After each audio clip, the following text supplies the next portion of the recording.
it's important to understand what the transition is and what it's not.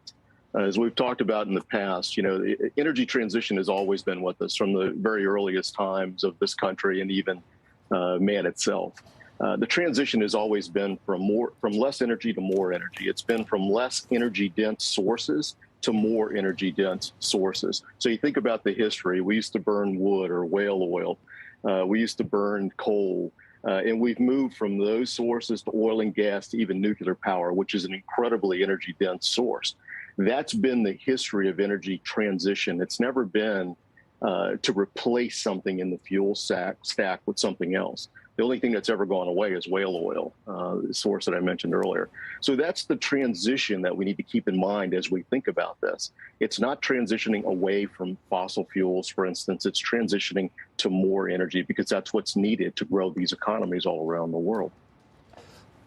We have a lot of discussions about what can and can't be done in the U.S. right now, given the regulations, and maybe there was a change in focus as different administrations come in. Let's say that there's a different administration at some point. What would a really fossil fuel friendly administration do right now that the Biden administration is not doing, in your view? Would the Keystone XL be back on? Would we be building more LNG facilities? Would we be streamlining permitting and leases? Would we be opening up more federal lands? Are there all these things that you think a Republican administration would do that aren't being done right now? And should it be? Should we be doing it with climate change on everyone's mind?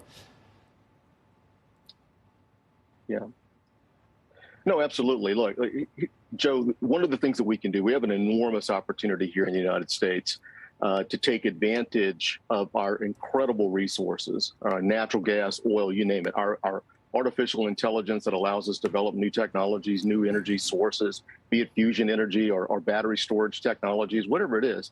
We're just incredibly blessed here in America. So one of the things that any administration can do can be to continue that research and development, but also to look at the infrastructure that's needed to get this energy to the marketplace itself.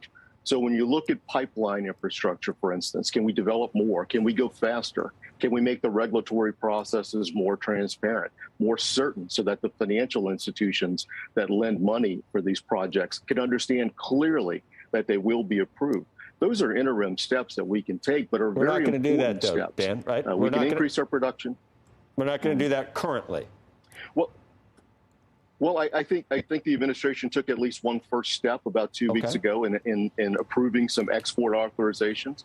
There were 2 that they approved for existing facilities. There's much more that can be done. There's still 4 pending at the Department of Energy that are easy to sign. All of the environmental impact statements have been completed on them. So let's just sign them and send a signal to the world that we're going to be a producer and an exporter of natural gas. That's an important step that can be taken. There's another one out in California that's pending at the FERC today, the Federal Energy Regulatory Commission. TC Energy is the developer of a pipeline out there. Again, all of the processes, all of the steps have been taken to approve this one pending application. Just approve it. It's easy to do.